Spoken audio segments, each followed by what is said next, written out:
Good morning everyone, मैं निधि शर्मा आओ पढ़े चैनल पर आपका हार्दिक स्वागत करती हूँ।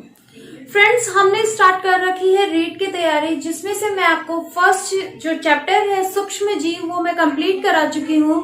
सूक्ष्म जीव में जो है जैसे कि कवक है, बैक्टीरिया है, वायरस, विषाणु, जीवाणु, जितने भी सूक्ष्म जीव है उनके लाभ और हानि हम पढ़ चुके हैं। तो अभी हम लोग सेकंड चैप्टर स्टार्ट करेंगे जो कि है पौधों के विभिन्न भाग। तो पौधों के विभिन्न भाग क्या क्या होते हैं वो आज हम पढ़ेंगे। उससे पढ़ने से पहले कुछ जनरल जो बेसिक नॉलेज है वो हमें पढ़नी होगी। देखिए, सबसे पहले तो फ्रेंड्स कि आपको रीड को लेकर के एक बहुत बड़ी न्यूज आ चुकी है कि सितंबर के फर्स्ट वीक में आपकी परीक्षा करवाई जाएगी। तो ये हो भी सकता है और हम मान के चल सकते हैं कि नहीं भी हो, बट हमें तो यही मानना है कि परीक्षा जो है वो निर्धारित समय पर ही होगी। तो उसी हिसाब से हमें तैयारी करनी है। उस समय के हिसाब से हमारे पास पूरे 3 महीने बचते हैं और ये जो समय होता है, लास्ट का जो समय होता है, 3 महीने का जो समय हमें मिला है, उसमें हम लोग पूरा सिलेबस कवर करेंगे। मैं यहाँ पर इसी चैनल पर आपको पूरे सिलेबस को कवर करवाऊंगी, रीड को, प्लस आपकी जो टीचिंग मेथोडोलॉजी है वो भी इसी चैनल पर होगी। तो आप मेरे चैनल को सब्सक्राइब करिए और शेयर करिए, तो आपको बहुत ज्यादा बेनिफिट होगा। ये जो साइंस की तैयारी के बाद में हम लोग अदर सब्जेक्ट्स भी शुरू करेंगे। अभी 1 बाय 1 हम लोग डेली क्लासेस लेंगे, तो आप लोग बने रहिए मेरे चैनल पर। और आज हम स्टार्ट करने वाले हैं पौधे के विभिन्न भाग। तो स्टार्ट करते हैं।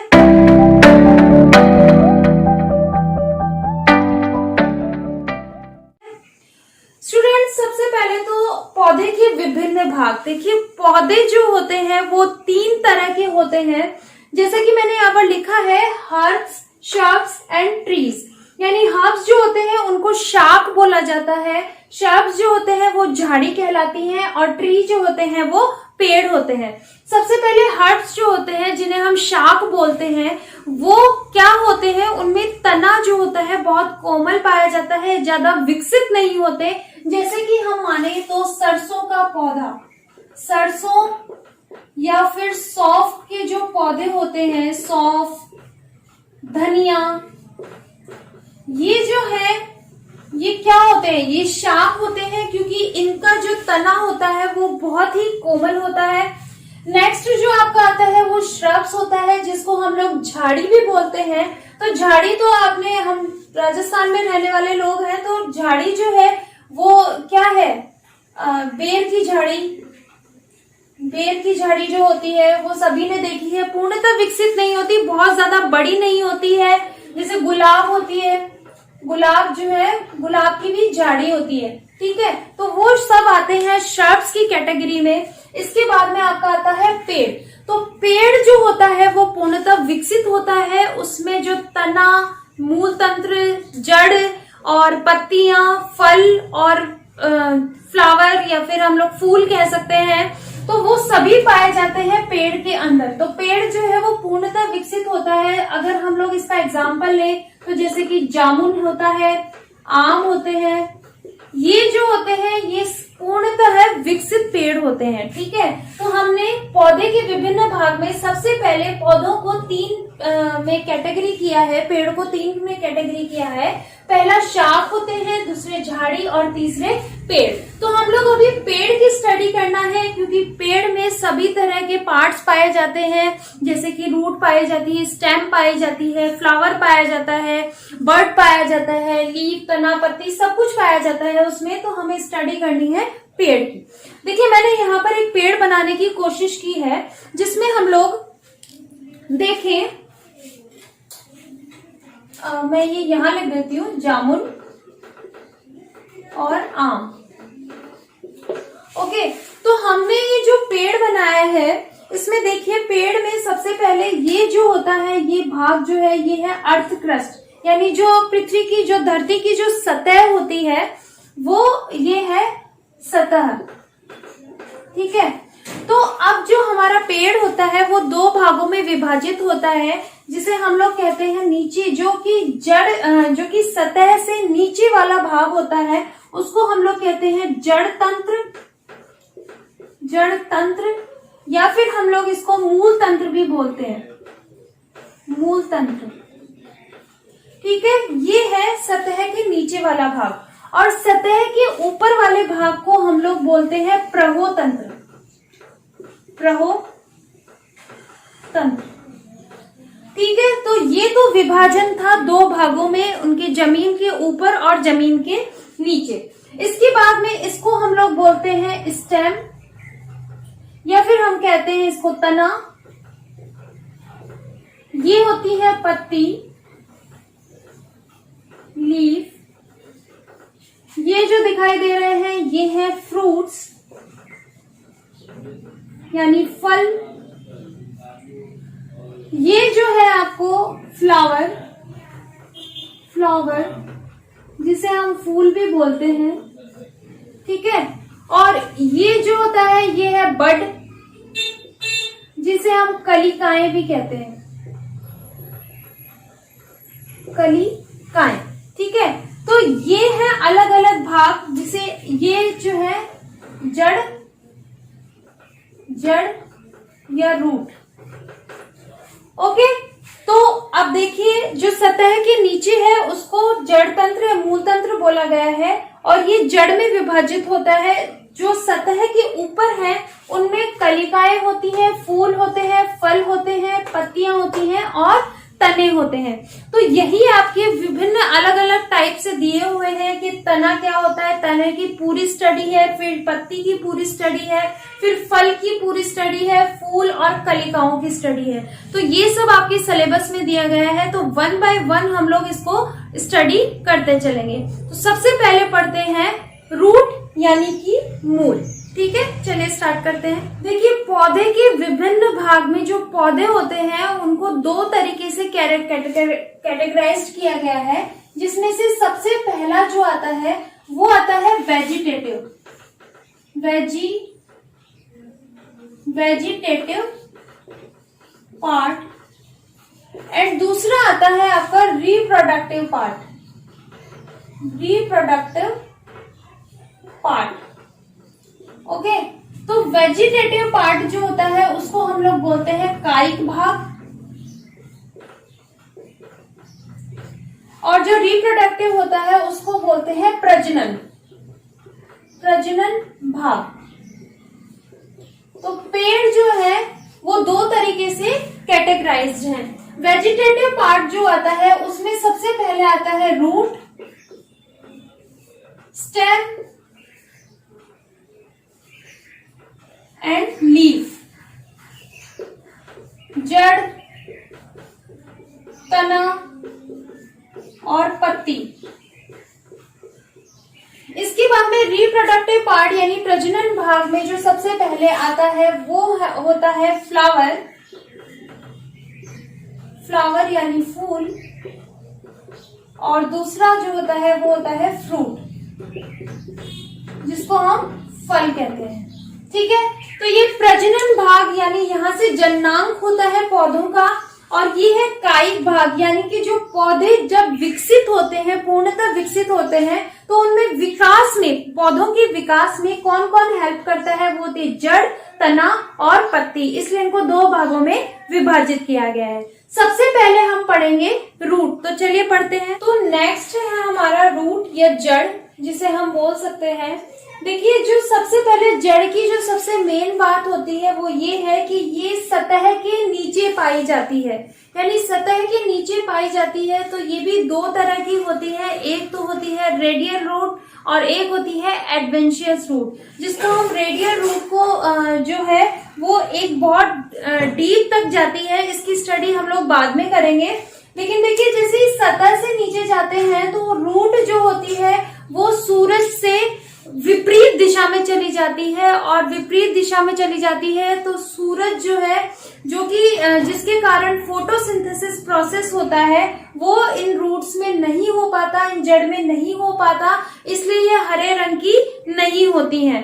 देखिए, जड़ जो है सबसे पहले वो हमें कैसे प्राप्त होगी, तो हम लोग कोई बीज जो है उसको बोएंगे तभी उसके बाद में जब अंकुरन होता है बीज, तो उसके बाद में जो अलग अलग जैसे कि जड़ें बनती हैं, फिर उसके बाद में उसका तना बनता है। तो इस तरीके से सबसे पहले हमें क्या चाहिए, बीज चाहिए। और बीज को जब हम किसी सतह पर बोते हैं या फिर हम किसी नमी वाली जगह पर रखते हैं तो उसमें जो है मूलांकुर निकल के आता है, यानी कि अंकुरन हो जाता है उस बीज का। और जब अंकुरन होता है तो ये दो भागों में विभाजित होता है, एक नीचे की तरफ चला जाता है और एक ऊपर की तरफ चला जाता है। तो जो नीचे की तरफ जाता है उसे हम लोग बोलते हैं मूलांकुर। ठीक है, ये मूल है इसलिए इसे बोलते हैं मूलांकुर, अंकुरन रूप में है इसलिए मूलांकुर बोला गया है। ये जो है आगे जाके क्या बनता है, जड़ बनता है। ठीक है, और नेक्स्ट जो ऊपर की तरफ जाता है, जो कि सूरज की पॉजिटिव दिशा में चला जाता है, यानी सूरज की दिशा में जाता है, जो सतह की ऊपर वाली दिशा में जाता है, उसको हम बोलते हैं प्रांकुर। ठीक है, जिससे क्या बनता है, आगे जाके तना बनता है। तो इसके कुछ इंपॉर्टेंट लक्षण है, उसको पढ़ लेते हैं। सबसे पहला देखिए, पादप अक्ष का भूमिगत भाग मूल तंत्र कहलाता है। यानी जो पादप अक्ष है उसका भूमिगत भाग, यानी जो सतह के नीचे वाला भाग जो होता है वो मूल तंत्र कहलाता है, तथा आरोही भाग यानी ऊपर वाला भाग जो होता है वो प्रहो तंत्र कहलाता है। ये हमने पढ़ा था, जो नीचे वाला भाग होता है वो जड़ तंत्र या मूल तंत्र कहलाता है, और ऊपर वाला भाग जो होता है वो प्रहो तंत्र कहलाता है। इसको प्रहोतंत्र बोलते हैं। ठीक है, नेक्स्ट देखिए, मूल की उत्पत्ति मूलांकुर से होती है, और जो प्रहोतंत्र होता है यानी जो तना होता है उसकी उत्पत्ति प्रांकुर से होती है। नेक्स्ट जो है आपका वो है ऋणात्मक प्रकाशनवर्ती। देखिए फ्रेंड्स, ये ऋणात्मक प्रकाशनवर्ती या फिर इसको हम लोग नेगेटिव फोटोट्रॉपिज्म भी बोलते हैं। ऋणात्मक प्रकाशनवर्ती क्या होता है कि जो मूल होती है वो सतह के नीचे जाती है, सतह के नीचे जाती है, जबकि हमारा सूरज का कहाँ होता है, ऊपर होता है। तो यानी सूरज ऊपर होता है और जो मूल होती है वो नीचे की तरफ जाती है, यानी ऊपर उसकी दिशा में ना जाने की बजाय ये विपरीत दिशा में चली जाती है, इसलिए इसको नेगेटिव यानी कि ऋणात्मक प्रकाशनवर्ती बोला गया है। यानी सूरज की दिशा में ना जाकर के ये सूरज की विपरीत दिशा में जाती है। इसके बाद में आपका आता है धनात्मक गुरुत्वानुवर्ती। देखिए ये दो चीजें हैं, इनको बहुत अच्छे से ध्यान रखना। ऋणात्मक तो प्रकाशनुवर्ती है और धनात्मक गुरुत्वानुवर्ती है। तो गुरुत्वानुवर्ती है, गुरुत्वाकर्षण तो आप सबने पढ़ ही रखा होगा।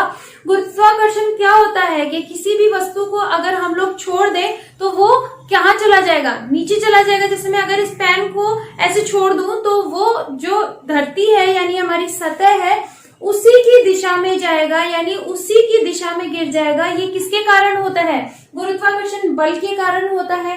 तो जो रूट होती है, जो जड़ें होती हैं, वो पृथ्वी की सतह की तरफ ही जाती हैं, यानी धनात्मक गुरुत्वाकर्षण, यानी गुरुत्वाकर्षण नीचे की तरफ होता है तो ये भी धनात्मक गुरुत्वाकर्षण की तरफ ही प्रवेश करती हैं, इसलिए इनको बोला गया है धनात्मक गुरुत्वानुवर्ती। इसके बाद में आता है धनात्मक जलानुवर्ती। धनात्मक जलानुवर्ती का मतलब क्या होता है, हमें सबको ही पता है कि जो पानी होती है, पानी जो है वो पृथ्वी की सतह के नीचे है। तो पृथ्वी की सतह के नीचे होने के कारण जो मूल होती है वो भी सतह के नीचे ही जाती है। तो सतह के नीचे जाने के कारण धनात्मक जलानुवर्ती कहलाता है। यानी आप समझ लीजिए कि अगर कोई चीज किसी के विपरीत चल रही है तो वो नेगेटिव सेंस में हो जाएगी, यानी ऋणात्मक सेंस में हो जाएगी, और अगर कोई भी स्थिति है वो उसी के अनुसार चल रही है तो वो पॉजिटिव या फिर हम लोग कह सकते हैं धनात्मक स्थिति हो जाएगी। ठीक है, तो ये हो गया धनात्मक जलानुवर्ती। उसके बाद में नेक्स्ट पॉइंट है पर्णहरित अनुपस्थित होते हैं। पर्णहरित अनुपस्थित होते हैं यानी पत्तियां नहीं पाई जाती हैं रूट में। जड़ में पत्तियां न होने का कारण कि वो सूरज की विपरीत दिशा में चलती हैं, तो वहां पर फोटोसिंथेसिस प्रोसेस नहीं हो पाता है, और ये हरे रंग की भी नहीं दिखाई देती, सफेद या भूरे रंग की दिखाई देती है। ठीक है, नेक्स्ट जो आपका आता है वो आता है पर्व व पर्व संधियां, जिनको हम लोग नोड और इंटर नोड भी बोलते हैं, नोड एंड इंटर नोड। और कलिकाओं का मतलब होता है बड्स। ठीक है, तो पर्व और पर्व संधियां जो होती हैं वो इसमें अनुपस्थित होती हैं, क्योंकि यहाँ पर जो है पेड़ के ऊपर पर्व व पर्व संधियां पाई जाती हैं, लेकिन इसके नीचे वाली सतह पर पर्व व पर्व संधियां नहीं पाई जाती हैं। ठीक है, नेक्स्ट इसके बाद में आती है मूल त्वचा। मूल त्वचा जो होती है वो एपिडर्मिस होती है। एपिडर्मिस मूल त्वचा जो रूट में सबसे भारी त्वचा जो है वो पाई जाती है। मूल त्वचा जो है वो क्या करती है, रूट को प्रोटेक्ट भी करती है। कई जो इन्फेक्शन लग जाते हैं, कई बैक्टीरिया वायरस से इन्फेक्शन से बचाती है। तो मूल त्वचा जो होती है वो एपिडर्मिस पाई जाती है, पेड़ के नीचे जो रूट होती है उसके अंदर। अंतर त्वचा जो जिसे हम लोग एंडोडर्मिस कहते हैं वो रूट के अंदर नहीं पाई जाती है। नेक्स्ट और लास्ट जो है वो है न्यूमेटोफोर और श्वसनी जड़ें। देखिए हमने बोला है कि जो रूट्स होती हैं या जड़ जो होती है वो सतह के नीचे जाती है, लेकिन यहाँ पर एक एक्सेप्शनल केस है जिसको हम लोग न्यूमेटोफोर के नाम से जानते हैं। ये न्यूमेटोफोर पौधा क्या करता है, इसकी जड़ें जो होती हैं वो श्वसनी जड़ें कहलाती हैं। ये दलदलीय और लवणीय भूमि में पाई जाती हैं। ये क्या करती हैं, ये जड़ें नीचे ना जाने की बजाय जो सतह होती है उसके ऊपर आ जाती हैं और प्रकाशानुवर्ती के हिसाब से चलती हैं, यानी सूरज की दिशा में चलती हैं। इसीलिए इनको न्यूमेटोफोर बोला गया है, श्वसनी जड़ बोला गया है। इनकी जो रूट कैप होती है, यानी यहाँ जो इसके टिप होती है, यहाँ पर कुछ छिद्र पाए जाते हैं जिनसे ये ऑक्सीजन लेती है। तो ऑक्सीजन लेने के कारण ये सतह के ऊपर आ जाती है। ठीक है, तो ये थे कैरेक्टरिस्टिक्स, कुछ विशेषताएं जड़ की। अब जो जड़ है वो कैसे क्लासिफाइड की गई है, कितने भागों में विभाजित है, वो पढ़ते हैं। नेक्स्ट जो है मूल की रचना, यानी जो मूल होती है, ये देखिए ये इस तरीके से है। ये सतह है और ये सतह का ऊपर का भाग जो होता है प्रहोतंत्र है, और ये नीचे का जो भाग है इसको हम लोग मूल तंत्र बोलते हैं। तो मूल तंत्र को भी और अच्छे से पढ़ने के लिए हमने इसको 4 भागों में विभाजित किया है, जिसमें सबसे पहले या सबसे जो निचला भाग होता है जो कि रूट टिप कहलाती है, उसको बोलते हैं मूल गोप, जो कि इंग्लिश में रूट कैप कहलाता है। इसके बाद वाला भाग जो आता है वो आता है विभुजतिकी क्षेत्र, जिसको रीजन ऑफ मेरिस्टेमेटिक रीजन भी बोला जाता है। इसके ऊपर का भाग जो होता है वो होता है दीर्घीकरण क्षेत्र, जिसको एलोंगेशन क्षेत्र भी बोला जाता है। और इसके ऊपर का जो भाग है, सबसे ऊपरी भाग, जिसमें आपको बहुत सारे मूल रोम यानी कि जैसे बालों के रूपे आपको दिखाई दे रहे हैं, उनको बोला जाता है परिपक्व क्षेत्र, यानी कि मैच्योरेशन रीजन भी बोला जाता है। अब इनको डिटेल में पढ़ते हैं।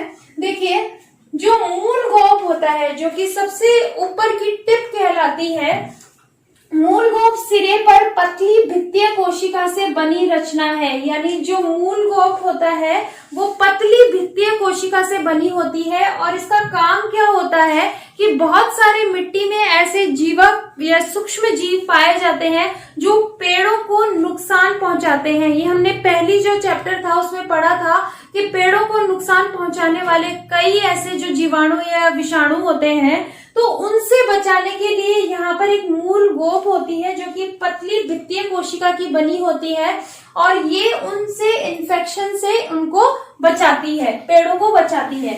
जो नेक्स्ट जो इसके ऊपर का भाग होता है वो होता है विभुजतिकी क्षेत्र। ये मृदुत्की कोशिकाओं से बना होता है।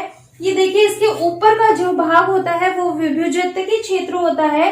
मेरिस्टेमेटिक क्षेत्र इसको बोला जाता है। ये रूट को आगे बढ़ाने में बहुत ही काम देता है। ठीक है, इसके बाद वाला भाग जो होता है उसको दीर्घीकरण क्षेत्र बोलते हैं या फिर एलोंगेशन क्षेत्र बोलते हैं। ये शीघ्रताशील में लंबाई में वृद्धि करता है।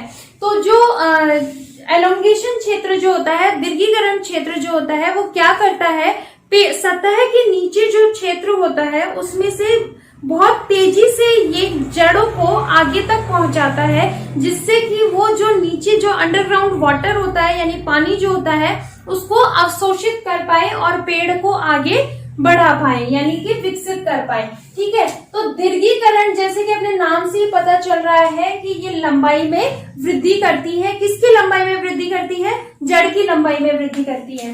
लास्ट जो है वो है परिपक्वन क्षेत्र। परिपक्वन क्षेत्र यानी कि जिसे नाम से ही पता चल रहा है मैच्योरेशन, यानी कि बहुत ही पक्व क्षेत्र, परिपक्व क्षेत्र होता है, पूर्णतः विकसित होता है रूट का।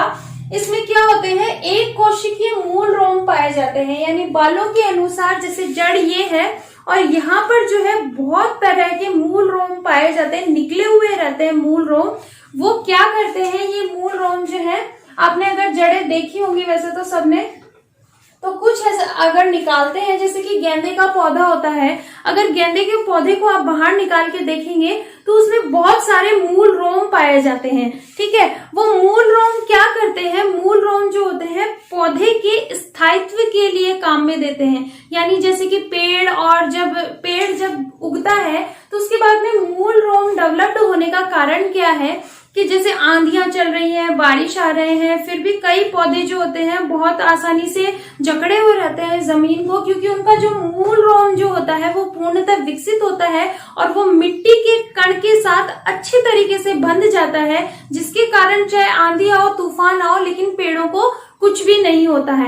यानी जो मूल रोम या फिर हम कह सकते हैं जड़ जो होती है वो पेड़ को स्थायित्व प्रदान करती है, यानी नींव जो होती है पेड़ की वो असली जड़ ही होती है। ठीक है, अब इस जो मूल तंत्र होता है, मूल तंत्र में भी जो एक तो रेडियल रूट होती है और एक होती है अपस्थानिक रूट। ठीक है, अपस्थानिक जड़ जिसको बोलते हैं, तो उनके हिसाब से जड़ों को कई भागों में विभाजित किया गया है, तो उसी को पढ़ते हैं अब आगे। देखिए नेक्स्ट जो है, भोजन के संग्रहण के हिसाब से मूलों को दो भागों में विभाजित किया गया है। पहला होता है मूसला मूल और दूसरी होती है अपस्थानिक मूल। देखिए मूसला मूल जो आपको ये लंबी दिखाई हुई देती है ये कहती है मूसला मूल, और अपस्थानिक मूल जो होते हैं मूसला मूल से जो निकलती हैं उनको बोलते हैं अपस्थानिक मूल। जो मूसला मूल होते हैं वो पेड़ों में बहुत ज्यादा लाभदायक होते हैं, क्योंकि ये बहुत अंदर तक, डीप तक जाती है पृथ्वी की सतह पर, ताकि ये पानी और जो जरूरी अवशोषण मिनरल्स हैं उनको अवशोषित कर सके।